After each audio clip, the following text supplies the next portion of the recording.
नमस्कार, आप देख रहे हैं कशिश न्यूज़। मैं हूं अंकिता सिंह। जिस तरीके से लगातार बीपीएससी टीआरई 1, बीपीएससी टीआरई 2 का एग्ज़ाम भी हुआ, परीक्षा फल भी हुआ और नियुक्ति पत्र भी सामने हुए। लेकिन जिस तरीके से सप्लीमेंट्री रिजल्ट को लेकर के स्टूडेंट्स लगभग 14,000 से अधिक स्टूडेंट्स सड़कों पर है, प्रदर्शन कर रहे हैं, आंदोलन कर रहे हैं। ऐसे में उन अभ्यर्थियों का सवाल है कि जितना जल्दी हो सके वो हम लोग का सप्लीमेंट्री रिजल्ट जारी हो। उसको लेकर के तिथि भी जारी किया है। आंदोलन को लेकर के क्या कुछ कर रहे छात्र नेता, सुनिए।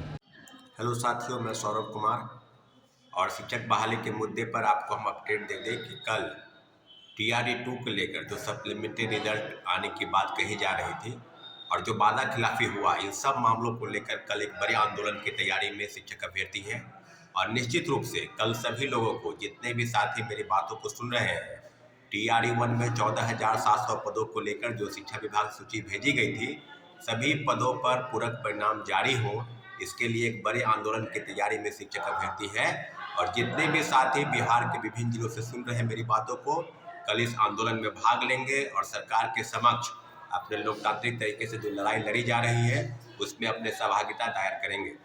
साथियों, अभी जो हम बात करने जा रहे हैं वो है कि टीआरई 2 में जो पूरक परिणाम जारी नहीं हुए और टीआरई 1 में, टीआरई 1 को लेकर जो चीज़ें छलावा की गई बीपीएससी की तरफ से और शिक्षा विभाग की तरफ से, उस सब के लिए क्या सरकार की तरफ से जो लोग विपक्ष में थे, यानी कहने का मतलब कि एनडीए के नेता, खासकर बिहार के बीजेपी के पूर्व प्रदेश अध्यक्ष सम्राट चौधरी जो आज डिप्टी सीएम है, और विजय सिन्हा जी जो विधान परिषद में विरोधी दल के नेता थे, वो दोनों आज डिप्टी सीएम हैं। तो इन दोनों के पास वो जिम्मेवारी है कि आपने कहा था कि बड़े पैमाने पर फर्जीवाड़ा हुआ है, पूरक परिणाम पर शिक्षक अभ्यर्थियों का हक है। तो सारी चीज़ें बिल्कुल अब स्पष्ट हो गई है कि पूरक परिणाम जारी होने चाहिए। और पूरक परिणाम इसलिए जारी होने चाहिए क्योंकि शिक्षक अभ्यर्थियों पर जो जिस तरह की चीज़ें जो बरगलाने का प्रयास हुआ, जिस तरह की धोखा में रखा गया इन लोगों को बस छलावा के नाम पर बस खानापूर्ति, खासकर टीआरई 1 में जो सीटें भेजे गए थे लगभग 4700 पदों के, मात्र 2773 लोगों का रिजल्ट आया। तो अब ये बात अब स्पष्ट हो गई है कि शिक्षक अभ्यर्थियों के मन में जो सवाल है, उस सवाल के घेरे में मात्र एक बिंदु है कि क्या पूरक परिणाम जारी नहीं होंगे। अगर पूरक परिणाम जारी नहीं हुए, उसके लिए किन किन चीज़ों पर क्या क्या विश्वास करने की जरूरत है। तो टीआरई 2 को लेकर खासकर जो पद खाली हैं और 14,700 पदों की सूची जो 3 जनवरी को भेजी गई थी, उन सब सूची पर शिक्षा विभाग ने रोक लगाई थी। परंतु पुनः शिक्षा विभाग की तरफ से हरी झंडी मिल गई थी कि 31 जनवरी के पहले आप सभी लोगों का रिजल्ट पब्लिश कर दें। तो अब जो चीज़ें हैं, सारी चीज़ों पर अब बिल्कुल कवायद बिल्कुल हो चुकी है कि रिजल्ट जो है एनी हाउ 31 तारीख के पहले निकालना है।